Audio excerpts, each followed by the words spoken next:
Dr. Welcher, we left talking about the amendments you made to your PowerPoint presentation. And in terms of the amendments, are you aware that the Defense Counsel received your amended PowerPoint presentation at 3 p.m. on Memorial Day? Are you aware of that? No. And you began testifying the day after yesterday, correct, sir? Day after Memorial Day. I testified yesterday. Yes.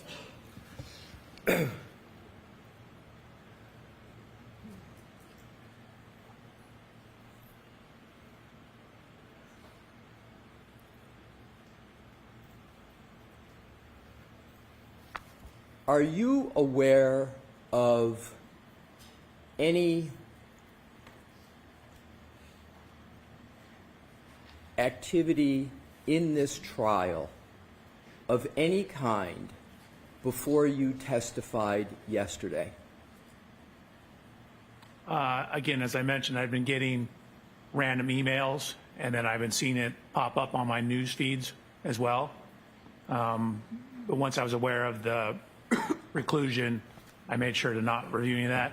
But as recently as last night, I got an email that said biomechanical engineering job, or like applying for a job, and I opened it up and it was some internet troll. Sure. I'm asking about emails from the prosecution. Oh, no, there's been no emails about what's been going on. I mean, there's been scheduling, you know, when am I going to come, things like that. How then was it determined that you were going to be able to amend your power presentation if you weren't communicating with the prosecution? I mean, they asked me about the witness statement of 138 right around May 13th. How did they ask you about that, sir? I don't recall if it was a Zoom meeting, a phone call. So there was a communication with the prosecution. Might have been by Zoom, might have been by another method, but there were communications while this trial is going on relative to you amending your PowerPoint that ended up with an amended PowerPoint on May 13th. Do I have that correct? I believe so.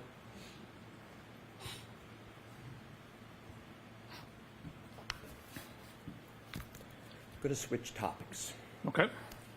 One of the goals of Aperture's analysis and reconstruction was to determine the location and timing of certain Techstream events, correct? Correct.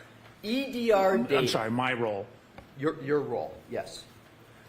EDR, and just for clarification, EDR is Event Data Recorder, correct? Correct. So I'm going to refer to that, as you have before, as EDR, Event Data Recorder. Sounds good. EDR data does not show the location associated with a Techstream event, correct? In this particular vehicle, it does not. And the EDR data for this particular vehicle, namely the Lexus SUV, also does not provide the time associated with a Techstream event, correct? Not at the time of this event. So the answer is no, correct? That is not correct. So let me ask the question slightly different way. The EDR data does not provide the time. The EDR data for the Lexus SUV that you've been talking about does not provide the time associated with a Techstream event, correct? That is correct. Instead, every Techstream event is associated with a particular key cycle on the vehicle, right? Correct. There can be multiple Techstream events in a single key cycle, right? Correct. And every time you start the car, this one you push the button, that's a new key cycle, right? That will cause a key cycle. And the EDR data indicates the number of seconds into the key cycle that the particular event occurred, correct? The EDR data, no. So EDR data gives you no information about the number of seconds into the key cycle that a particular event occurred. You're confusing EDR data and TechStream. I'm not, sir, I'm just Are you not? asking a question. So if it's yes or no, I'm fine with that. EDR data will, depending on the vehicle, sometimes it has information about GPS date and time. Sometimes it has ignition cycles, which are a little bit different than key cycles, which is why you frequently have different ignition cycles versus key cycles in EDRs compared to TechStream. So let me ask it a different way. Okay. The TechStream data indicates the number of seconds into the key cycle that a particular event occurs. Yes. Is that correct? That is correct. In order to properly determine the location and the timing of a TechStream event, it's important that you correctly identify the trip that is associated with a particular key cycle, correct? I think I'm going to say yes, that TechStream tells you the trip. I'm just asking if it's important that you correctly identify the trip associated with a particular key cycle. And do so by determining, in order to properly determine the location and timing of a TechStream event. So the TechStream tells you the trigger event and it tells you the key cycle. So I'm not determining that, I'm reading that from the TechStream data. Okay. So in order to properly read, to use your verb, the location and timing of a TechStream event, it's important that you correctly identify the trip that is associated with a particular key cycle. Is that a fair statement? I think that's a fair statement. If you associate the wrong trip with the wrong key cycle, then your estimate of when the TechStream event occurred will be wrong, correct? It can. I mean, you need to take the totality of the evidence in the TechStream with the mileage, the overall timing into account. So are you saying, sir, that if you have the wrong trip with the wrong key cycle, you can get the correct TechStream event? No, not necessarily. Again, you have to take the totality of the data. My question is with regard to if you have the wrong trip with the wrong key cycle, then your estimate of when the TechStream event occurred will also be wrong. Isn't that just a matter of logic, sir? So, again, the TechStream event tells you the trip and it tells you the time. If you're saying I'm, say, associating that with the wrong infotainment information or vice versa, then that would be wrong. But the TechStream data tells you how much time is associated with each trip. There's no difference there. If you associate the wrong trip with the wrong key cycle, then your estimate of where the TechStream event occurred will be wrong. Is that correct? You can't associate the wrong event with the wrong key cycle because it keys in the key cycle with the event.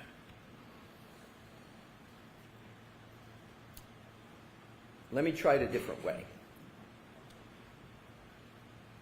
Your analysis, or anyone's analysis, in conclusions regarding the timing and the location of the TechStream data are only as good as your ability to correctly associate a key cycle with a particular event. Is that an accurate statement? No. Again, you need to take the totality of the data. So that is one element. You need to look, for example, at the mileage. You need to look at the timing of the events. So this is considered a tool in the analysis process. You need to look at the totality of data to see how it matches up with the physical evidence. So are you saying that you can have an incorrect key cycle with a particular trip, but you can still get accurate timing and location of TechStream data? So again, you don't get incorrect key cycle with the trip. The trip and the key cycle are coded in by the TechStream. If you are attributing an event to the wrong trip, which has a fixed key cycle, that could be a problem. Exactly. So if we could go, if Your Honor, if we could publish a slide, please, that is in evidence. Okay. Thank you. What are we looking at? Pardon me? What slide number? I've got slide 9. Mr. Wolk, yes, I've got the correct one. Thank you, Your Honor. So I'm going to use the acronym VCH that you've used on your, do you recall using the acronym VCH on your direct testimony? Yes, sir. And VCH stands for Vehicle Control History, correct? Correct. You viewed the vehicle control history on September 23rd of 2024, correct? In addition to the PCS data. You viewed the vehicle control history on September 23rd, 2024. Yes? That is yes. You took photographs of the vehicle control history, including key cycle 1167? Correct. And in this screenshot, we can see 4 text stream events that Actually, are... can you zoom in on the key cycle? Oh, sure. Because I think when I got to, no, scroll. So when I got to it, you can see it was that key cycle 1264. The blue highlight was the last file that was written on key cycle 1167. Right. So to answer your question, I got it at 1264. So if we can go back so we can see the 4 text stream events, I just want to reestablish the foundation here. In this screenshot, we can see 4 text stream events that are associated with key cycle 1167, correct? Correct. But isn't it true, Dr. Welcher, that there were actually 10 text stream events associated with just that one key cycle 1167? Correct. I gave you the original files. Right. So you are aware that the Commonwealth had maintained up into your firm's engagement that... Are you saying there's no basis for the question? All right, I'm going to allow the question and I'll hear it.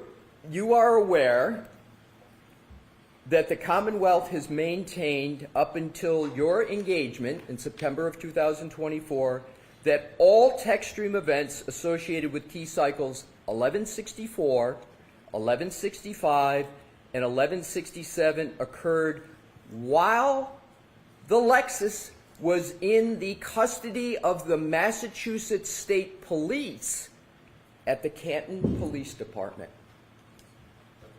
So the objection sustained. You need a foundation, Mr. Lessie. Sir, as part of your work in your review of the many documents that you referenced on your direct examination, did you review the text stream events associated with the Lexus SUV? I reviewed the one I downloaded. Pardon me? I reviewed the one I downloaded. Right. And did that, what you download, include key cycles 1164? Did it include that? It did. Did it include 1165? It did. And did it include 1167? It did. It did not include 1166. I didn't mention 1166, sir. I only mentioned 1164, 1165, and 1167. I purposefully skipped because I didn't understand you had reviewed it. So here's my question. You therefore, based upon the fact that you reviewed them, and you said it's important to understand timing, etc. That's very important in your forensic analysis, correct? Yes, sir. So let's go to the timing question and you understand where the Lexus has been at various points in time. You testified to that in direct, whether it was at the Canton Police Department, whether it was being towed, correct? In addition to having Mr. Burgess' analysis of the data. In addition to Mr. Burgess' analysis, so in that analysis contained locations of where the Lexus had been. It contained where it had been and also include date and time, when it was turned on, when it was turned off. Exactly. So not only did you have all the locations, you had dates and times associated with the location where the SUV, the Lexus SUV, had been, correct? Correct. Now to the question. Based upon that review, that knowledge, that understanding, that base, those bases, you're aware, and you've reviewed, by the way, Trooper Paul's reports, correct? I have. There were 2 reports of Trooper Paul. There was his original CARS report and then a supplemental report that were listed in the documents you reviewed. Do you recall that? I don't recall that, but I'll take your word for it. I don't want you to have to take my word. Do you recall, sir, No, I that there don't. were do you recall that there was a report of Trooper Paul? Yes, Okay, and you read that report, I assume, sir? I did. And it would be important for you to read that report and read it carefully because it addressed the subject matter that you were addressing, correct? No, I did my own independent analysis. As a matter of fact, it'd probably be more important that I don't do that to avoid confirmational bias. But you did read Trooper Paul's report, Of correct? course. So, you therefore are aware that the Commonwealth has maintained up into your engagement. Yeah, I'm going to see a sidebar on this.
May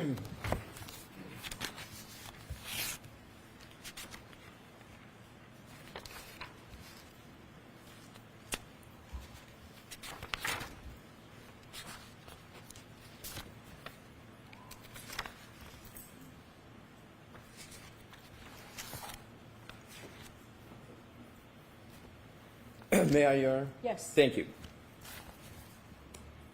Are you aware that over the course of the Commonwealth's and your investigation into this case, that the theorized time of the alleged contact of the SUV? So there's two words, just strike theorized. Okay. Thank you, Your Honor. Are you aware that over the course of the Commonwealth's investigation and your... Hold on, Mr. Leslie. The court reporter can't hear you. Thank you. I will. I'll object again to the question that's coming. Can I Go begin ahead my and question? ask an appropriate question, Mr. Sure.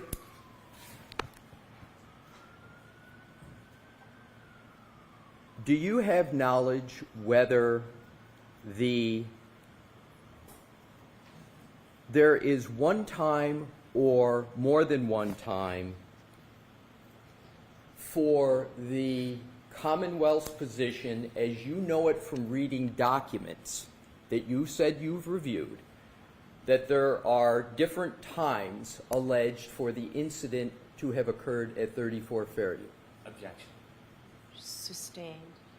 You can ask the question, remove part of it. I'm sorry, Your Honor? You have to remove part of that sentence. Okay, understood, Your Honor.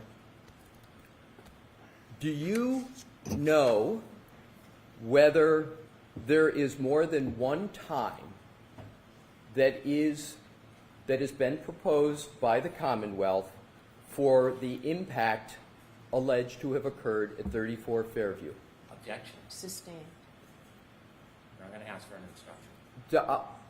I'm not giving the instruction now. Dr. Welcher,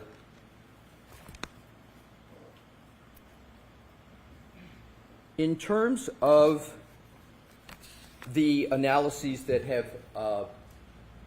you have reviewed in this case, is there one time that you understand there to be for a hypothesis for the time of the impact at 34 Fairview? Objection. I'm going to see you again, folks. I'm sorry about this.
Excuse me.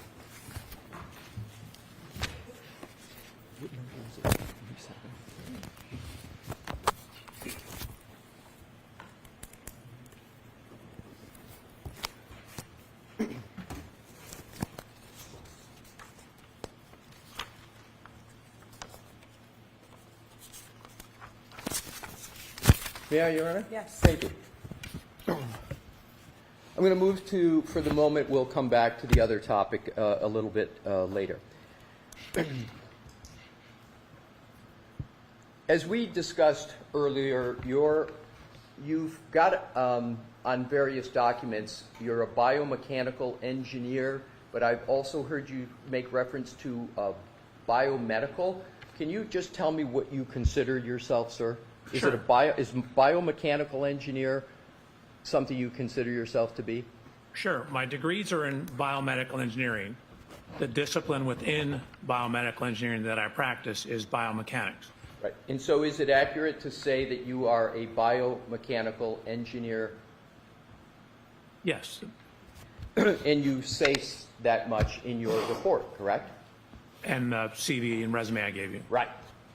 Now, in your report, and Your Honor, I have no issue if he refers to the Thank you. page of his report. Do you have a paper copy, or do you need your? I do.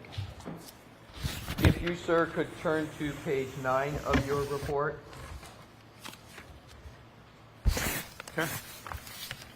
And on page 9, you state, as a biomechanical engineer, I have no opinion on any aspect of, and I think you're referring to Mr. O'Keefe's, medical treatment or medical diagnoses. I have conducted an accident reconstruction and biomechanical engineering analysis of this matter. Did I read that correctly? You did? In that statement, I assume, given you wrote it, is a fair representation of your professional role in this case? Yes. And you go on to add on page 9, my biomechanical engineering analysis is determining the effects of physical forces on the human anatomy. Did I read that correct? You did? And on your direct examination, is it correct that you stated as a civil engineer, you made an analogy, you assessed the cables and beams of a bridge, as you would assess the cables and beams of a bridge, you assessed the human anatomy, you made that analogy, correct? The analogy that bones are my bridge elements, cables are muscles and ligaments. Right. And you stated that it's the job of a biomechanical engineer to quantify the force acting upon a person to determine the cause of their injuries, correct? That is part of what we do. It's part of, but it is therefore something that a biomechanical engineer does, correct? Given sufficient data, yes. So, you know do you know what a force calculation is, sir, when I refer to that term? I believe so. What do you believe it to be? Well, force is usually a physical measurement, but you can also use Newton's second law, which is force equals mass times acceleration. That's exactly what I wanted to get to. Newton's second law is, and sometimes referred to as the second law of motion. And in the second law is force equals mass times acceleration, correct? Correct. And just sort of like simple algebra, sometimes you have one or more of those, but I'm focusing on when you're trying to determine, sir, you're pulling something out. Calculator. I thought you were going to ask me numbers, do calculations. All right. We're going to do that. We need to do it with the court's permission. Sorry. So if you feel you need to do that, just let me know. You can just leave it right All here. right. So I just want to get the principles down first. So Newton's second law, force equals mass times acceleration, and force is oftentimes what you're trying to calculate in a force calculation, correct? Calculate or measure, yes. Yeah. And Newton's first law is the law of generally inertia. An object at rest tends to stay at rest. Object in motion tends to stay in motion. We're not talking about that in force. We're talking about Newton's just second law, correct? You asked me two questions. Newton's first law is generally, as you said, it could be at rest or at constant velocity, but yes. Okay.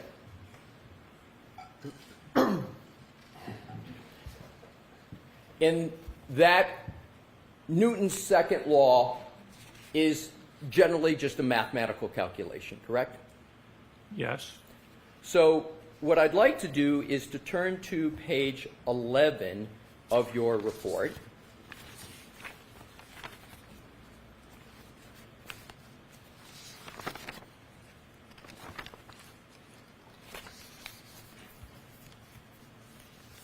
And on page 11, you discuss the force calculation in conjunction with the part of your report where you discuss your experiment where you dropped a test dummy backwards, correct? Correct. You determined that a fall of 69 inches, at that fall, Mr. O'Keefe's head would have accelerated with 458 G's of force? That's what we actually measured Right. in the test. And can you tell the jury what is meant by G's? So G's is a measure of acceleration. If you use the accelerations measured in feet per second squared, if you divide it by 1 G, which is 32.174 feet per second squared, that gives it to you in G's. People often heard about fighter pilots losing consciousness at 6 or 7 G's. Basically because your blood's getting sucked away from your head, not because you're being impacted. But G-forces, or G's as they're more properly called, is a measure of the acceleration. It's just whatever the acceleration is divided by what we all feel when we're standing here, which is 1 G of gravity. And you estimated Mr. O'Keefe's head weight of approximately 15.7 pounds. You used a percentage. Is 15.7 about right for the mass of, Yes. of the head? So if we apply Newton's second law, we keep F force open as the unknown. We take and apply the mass, which is 15.7, multiply it by the acceleration. You end up with a force acting upon Mr. O'Keefe's head of 7,200 pounds. Do I have that right? That's right out of your report. So that math is all correct. Falling backwards onto a hard surface from his standing height will give you approximately 7,200 pounds of force. In that 7,200 pounds is the previous unknown F in the Newton's second law equation, correct? Correct. So now we have an answer for F, 7,200 pounds. Now you then go on to note that the applicable scientific literature states that a fracture to the occipital bone, and just to review, the occipital bone is the back of the head right here, right? Correct. So you then, as I understand it, you go to the scientific literature and you concluded that a fracture to the occipital bone can occur with an average force of 1,634 pounds from a fall distance of 40 inches, correct? I'm sorry? How many inches? 40. That's in your report? Well, you mixed two things together. There was stuff that reported force data. You had those numbers correct. A range of between 1,150 and 2,150, a mean of 1,634 pounds, and then it says, and a drop distance as low as 40 inches. Right. And is the number 634 pounds a proper number for an average force? Did you say 1,634 pounds? 1,634. Yes. Okay. So what I want to do is see if this is correct. So if you can get a fracture of the occipital bone in an average force of 634 pounds. No. I'm sorry. 1,634. I thought that's what I said. If I did, I missed. Oh, I'm sorry. I just heard 634. No, 1,634. My apologies. And you compare that to the 7,200 pounds of force that you calculated, surely you're going to have a fracture of the occipital bones through that calculation in that comparison, correct? Correct. Falling on a hard surface can definitely fracture Right. your skull. So I'm not getting at the manner. I'm just applying the Newton's second law. Newton's second law doesn't look at manner, does it? It just looks at force equals mass times acceleration. Newton's second law doesn't look at the surface, does it? So it's a function of the surface. The A value is a function of the surface you hit. So you're saying acceleration depends upon the surface? Yes, of course. Okay, all right. For an impact, it does. Now, let's go to the study you cited. Injuries to pedestrians in real accidents in their relation to collision and car characteristics. That's in your report, correct? What reference number? May I, Your Honor, grab the report? Yes. Thank you. If you can, it's in your report, sir. If you can find it, I'll do it in parallel with you.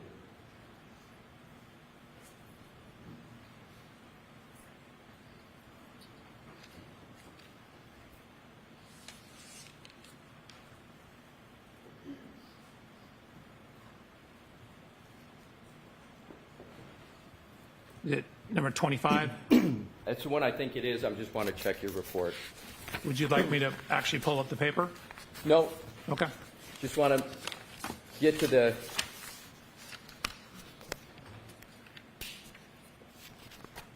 That's it, number 25. We're talking about the same one. Now, isn't it true that this study states that head injuries are the most common injury type for motor vehicle collisions, constituting more than 61% of all injuries sustained from motor vehicle collisions?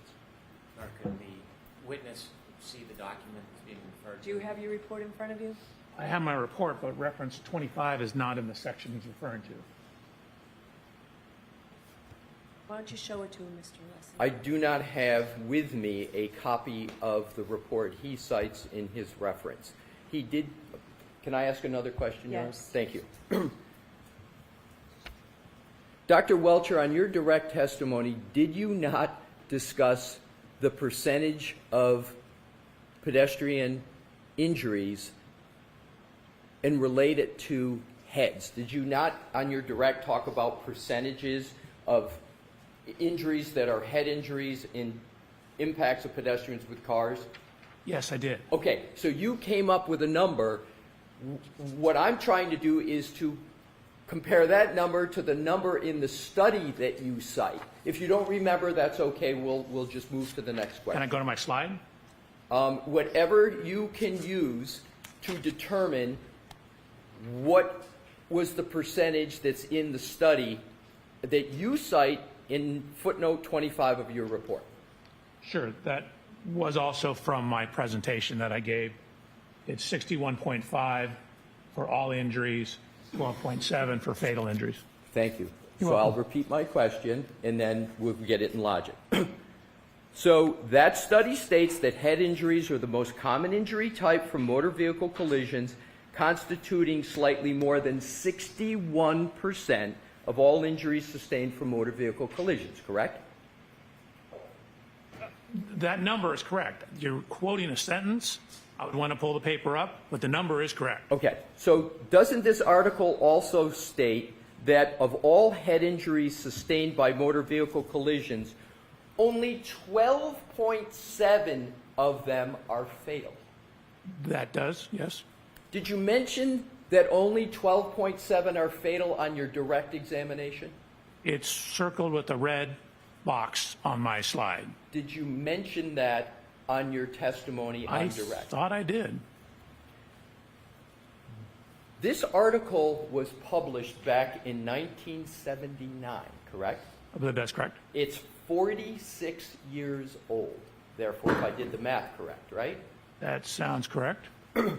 Are you aware that given advancements in science since 1979, advancements in medicine, advancements in technology, the currently understood most common injuries as a result of pedestrian motor vehicle collisions are injuries to the lower extremities? I'd have to see the study. It wouldn't surprise me. Car technology, especially, for example, with pedestrian safety systems, has caused autonomous braking. So you're getting fewer higher severity crashes, which results in a higher propensity for lower extremity injuries. It's the higher extremity crash that causes the head to either slap into the hood or the window and or bounce off, to where if you get the lower severity crashes, you can still maintain a standing posture. So it wouldn't surprise me if that's accurate. So you would agree that as of January 2022, the most common injury as a result of a pedestrian motor vehicle collision is one to lower extremities? No, I wouldn't necessarily agree with that date. And again, you have to look at frontals versus rears. So you contest that the most commonly understood injury as a result of a pedestrian motor vehicle collision is injuries to lower extremities. Hey, that's about a source. I'll allow the question. So I'd want to see the data. Again, most cars, for example, this Lexus, has a pre-collision system in it that will start to apply the brakes if it senses a pedestrian at the front of the car. And so for frontal collisions, it's transitioning, taking what were head injuries, because they're more severe, higher speed crashes, making them lower speed crashes and shifting the injuries to the lower extremities. Just like airbags shifted the head injuries away from the severe ones, and we started getting more or higher ankle and lower leg injuries. So the change in the technology, but for backing, that may not be the case because you have different geometry on the vehicles and you have different safety systems. I'll try it a different way. Do you have knowledge, as you sit here today, whether the most common injury from a motor vehicle accident is to the lower extremities? I'd have to look at the literature. I have the article I gave you. So the answer is you don't know the answer to that question. Is that correct, sir? I don't know it off the top of my head. All right. Newton's second law analysis that we went through, force equals mass times acceleration, where we came up with the 7,200 number. You didn't discuss that calculation on your direct examination, did you? I don't think so. We didn't discuss a whole bunch of those things that were that wasn't necessarily an opinion, that was a sub-opinion or basis for my opinion. You didn't discuss that Newton law calculation on your direct examination, did you, sir? So in a way I did, because I said my drop testing shows that you can do this. So I didn't quote that number, but we are going through the specific numbers now. But I absolutely did say, as a matter of fact, I showed a video of my drop testing and talked about how falling onto a rigid surface, a hard surface, can cause a skull fracture. Did you discuss on your direct examination applying 15.7 of the head weight to 458 Gs and come up with a number of 7,200? Did you do that on your direct examination? Those specific numbers, no. Thank the general you. concept of the drop testing and what it showed, yes.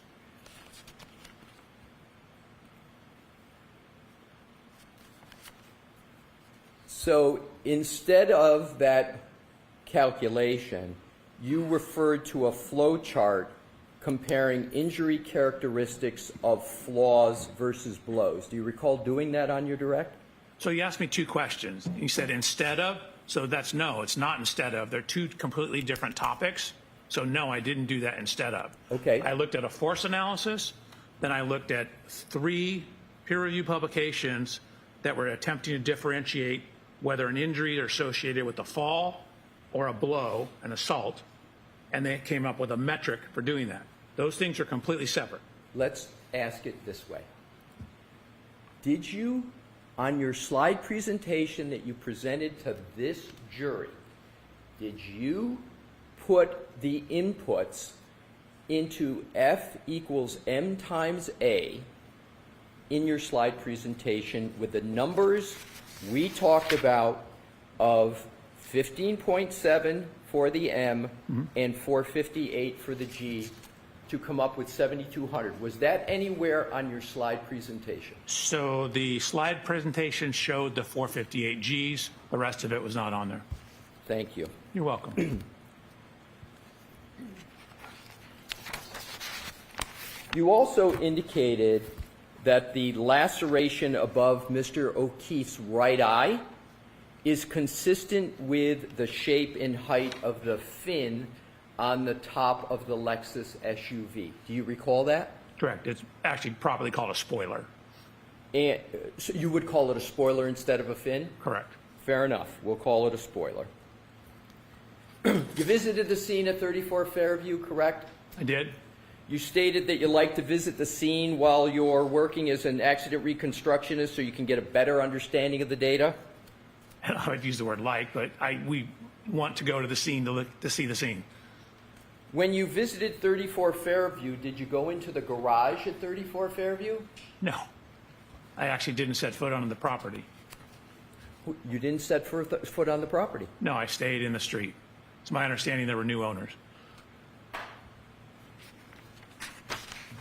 Did you consider the scene limited to the road? So the access I had was to the road. The laser scanners and the photographs will extend further, but I didn't have access to the interior of the house. Oh, so you didn't access the entire scene, correct? In my opinion, I did access the entire scene. I didn't physically step 7 feet onto the grass to the point of rest, but I stood and photographed where that was. I didn't want to trespass. Where did you understand the body of Mr. O'Keefe was located? I know it was 7 feet in from the grass. I've seen cruiser cameras showing people around a body. It's slightly north and slightly south and a little bit west of the flagpole. But you didn't access that part of the scene that you just described, correct? I absolutely did. I took photographs of it. I didn't trespass and stand at that exact location, but I stood right there. We scanned the whole thing. The scanner uses a laser beam that goes out, 150, 200, 300 feet. So we scanned all that stuff. Did your scan topography? Yes.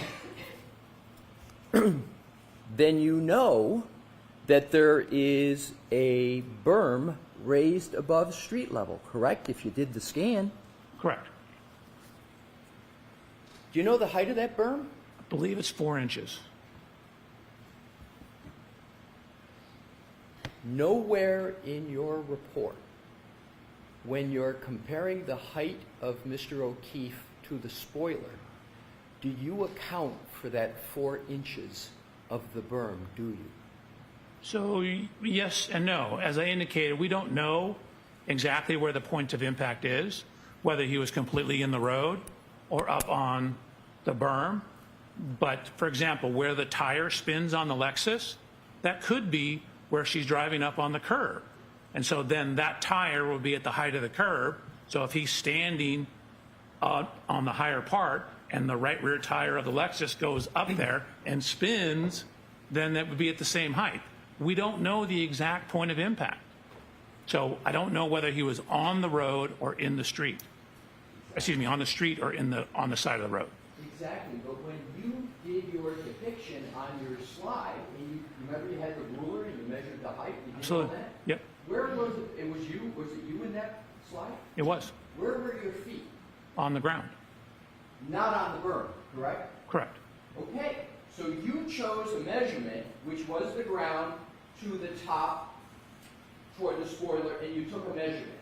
And you said that that approximates the height of Mr. O'Keefe, correct? Of the laceration of Mr. O'Keefe. Exactly, because what you were doing was you were trying to determine and present testimony on whether or not that laceration could be caused by the spoiler, and to do so you had to take measurements, correct? Correct. So, you chose to place Mr. O'Keefe in your simulation on the ground. You didn't choose to put him on a berm that would be 4 inches higher, did you? Nor did I put the Lexus 4 inches higher. I didn't do Correct. either one of those. So, the point is, it's certainly possible that if there's 4 to 5 more inches, that would take that eye out of the ability to be hit by the spoiler. Isn't that correct? No, because if it's 4 to 5 inches higher and he leans his head down or reacts to it, again, we don't know the exact position of his head. Did you, in your slide yesterday, describe the possibility that his head could be down? As I understand it, you're positioned in that photo just like this. You're not positioned like that in any photo you presented to the jury, were you? I'm trying to make it clear. We don't know his exact body position at the point of impact, nor do we know the exact position on the ground. So, which is part of the reason why I haven't tried to exactly simulate this, because we don't have enough parameters to do that. So I don't have that information. I'm showing the geometry relative to someone of Mr. O'Keefe's height. So you don't have the information to do that properly, so therefore you can't conclude that he had a laceration to the eye from the spoiler by your own answer that you just gave, correct? So it was done properly. We don't have absolute information to say where exactly he was. I'm pointing out that the physical evidence, the height, matches the height of the laceration. That is one data point of many data points. So you would have to at least concede that the level of his eye could be non-contacting that fin or spoiler because you don't have information as you just described. Sure, it could be from contacting the ground. Pardon me? It could be from contacting the ground. It could be from other things. But you don't have the information necessary to conclude with any certainty that Mr. O'Keefe, at the time of impact, had a level of his head in an upright such that it hit that spoiler. You don't have that information, correct? We don't have that level of certainty. We have that the height and geometry matches. And you didn't take into consideration the berm, and you didn't mention the berm at all when you were discussing this measurement with the jury yesterday, correct? That is not correct. You asked me two questions. I absolutely considered the berm. And the second question when I presented to the jury, I mentioned the berm when we showed the picture of the shoe in the snow, but that was it. That's my question. I'll ask it a different way. When we were talking not about finding a shoe in the snow, and you mentioned a berm, I'm talking about when you did the measurement of whether or not the laceration could be caused by the spoiler. You didn't mention accounting for berm height when you discussed that measurement with the jury, did you? That is correct.